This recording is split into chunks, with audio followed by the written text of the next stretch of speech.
And so I'm back mga peeps. Nandito na naman tayo sa San Tevi, San Pablo para magbigay uli ng panibagong update. So itong nakikita nyo ngayon, ito yung part po ng Block 26. Ito po yung pagpasok ko pa lang galing po ng Parks and Playground. Gaya nung nabanggit ko nung last video, ang Block 26 medyo malawak talaga. And kung mapapansin nyo, lahat halos nang nandito sa Block 26, ilan na lang yung nakita ko na hindi pa tapos yung unit. At ito naman nasa kaliwang bahagi po natin, ito na po yung Block 27. At ibig sabihin nito mga peeps, dahil marami na po tayong nakikita mga units na mga tapos na, so this November and December marami na po na ito turnover po. So nag-aantay na lang po tayo ng loan takeout. Even itong Block 27, ayan, kitang-kita na po natin na tapos na po yung mga unit. Ito yung mga pinipicture natin dahil ito yung nakita natin nung last time na nag-drone kami nung gabi. If you will remember, yung last video ko, nandito pa yung sentro nung construction. Pero kung mapapansin nyo ngayon, halos tapos na po lahat yung mga units. At habang naglalakad po tayo, papunta po doon sa dulo ng Block 26, meron po tayong nakita na around 3 units pa po na for finishing pa. At ito po yung binabanggit kong 3 unit na for finishing pa po. At dito rin po sa part na to, may kahilera po si Block 26 na mga townhouse unit. Dito po nakalagay din yung Manor Lux at saka yung Manor Classic. At ito po nasa tapat natin, ito po yung Block 27. Pero kung mapapansin nyo, may mga nakatira na po. So na-turnover na po sa kanila yung mga unit. At ito po yung part po ng Block 26 pa rin, pero mga townhouse unit na po. Ito po yung part ng Block 26 na nasa may perimeter fence.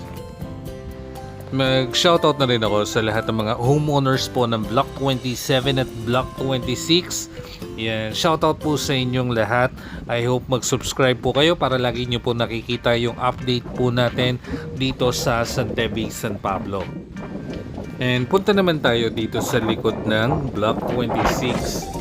Andito na po yung ating future developments para dun sa Phase 2.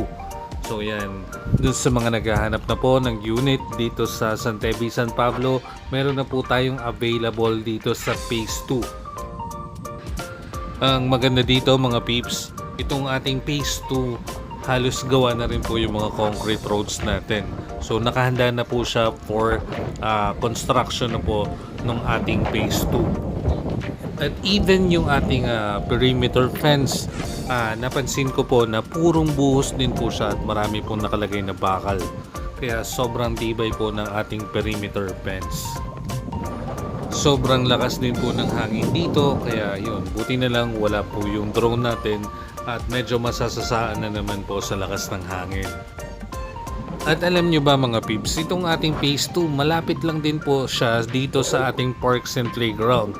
So pagkanan nyo po yan, dire-diretso lang po kayo, Phase 2 na po, kaya sobrang lapit lang din po ng ating Phase 2. Yan o, kitang-kita nyo po yung perimeter fence po natin, may hilera din po siya ng mga bakal. So yan, aside from buhos, meron po talaga siyang hilera ng bakal. Kaya sobrang tibay po niyan.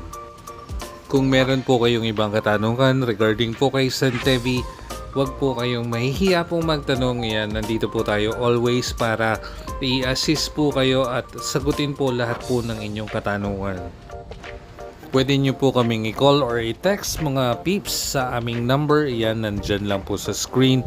And pwede nyo rin po kaming i-message sa aming Facebook page, Gigante Real Estate Services.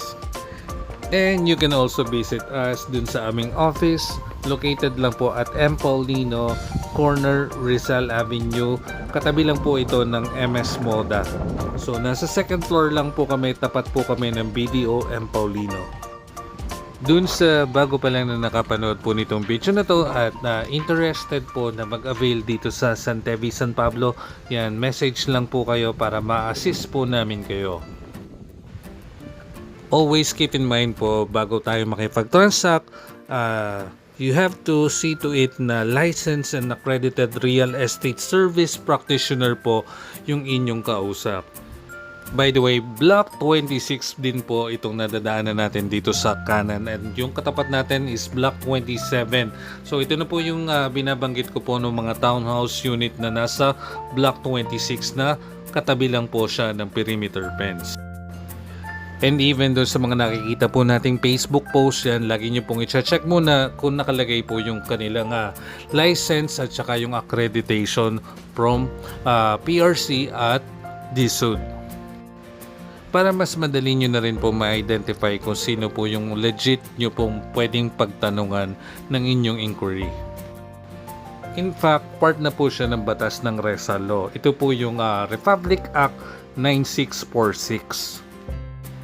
Anyways, pagkaliwa po natin from dito sa Block 26 na puro townhouse unit, yan, Block 26 pa rin po itong nakikita nyo. Sobrang lawak talaga ng Block 26. Even itong mga townhouse unit, Block 26 pa rin po. Pero ito nasa kaliwang bahagi na po natin, Block 27 naman siya. For sure, maraming magiging masaya bago mag-Christmas kasi marami pong mata-turnover ngayong bear season. Kitang-kita nyo naman, ang dami na pong tapos na unit dito po sa Block 26, 27, and later pupunta po tayo ng Block 22. Again, doon sa mga interested na mag-avail dito sa Santevi, San Pablo, available po yung ating mansion duplex at ang ating estate model. And you don't have to worry about the processing. Nandito po kami para i-assist po kayo hanggang sa ma-turnover po sa inyo yung unit. At nakita nyo na mga peeps yung ating Block 26, yung kabuuan po ng Block 26 at saka ng 27. So pupunta naman po tayo dun sa Block 22, which is yung na-picture po din natin na ongoing pa rin po yung construction niya. Itong nasa kaliwa po natin na under construction pa rin po, Block 26 pa rin po siya. Yan yung mga naiwan na estate model natin. At yan, nandito po muli tayo sa Parks and Playground. Yung ating estate model at yung ating mansion duplex po ay available po through bank financing scheme. Pag bank financing scheme po, ang maximum term po natin is 20 years. So yan guys, ito na po yung entry ng Block 22. So pagpasok po natin dyan, hanggang doon lang po sa nakikita nyo, yung na-construct na po dito sa Block 22. At ito naman nasa right side naman po natin, ito po yung part pa rin po ng Block 26. Ayan. So yan, mapapansin nyo po itong nasa left po natin, wala pa po siyang kino-construct. Yan. I think ang inaayos pa po dyan yung perimeter fence. So pagsapit natin dito sa kanto, itong kasunod na po natin, yan, yung may nakaparada pong sasakyan, Block 25 na po siya. So possible ito na po yung pagtutuunan ng pansin ngayon ng construction kasi dun sa nadaanan po natin, halos patapos na po yung Block 26. So probably ito na po yung next, yung Block 22. And tama nga po, ongoing po yung construction po ng perimeter fence dito sa Block 22. Hindi ko lang po alam kung ito pong nasa tapat po natin ay part pa po ng Block 22 or Block 24 na po siya. Pero yan pong nasa tapat po natin, Block 24 na po. Dito sa Block 24, tapos na din po yung mga units niya. Yan. And shoutout na rin po sa lahat ng mga homeowners po ng Block 22 and 25 at saka po ng 24. May mga nakatira na rin kasi dito sa Block 25 at saka sa Block 24. Kaya ayan, shoutout po sa inyo. I hope naka-like and follow din po kayo sa aming Facebook page at naka-subscribe din po kayo sa aking YouTube channel.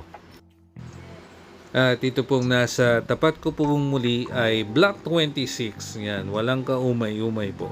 Block 26 po uli tayo. At yan na po uli yung Block 22.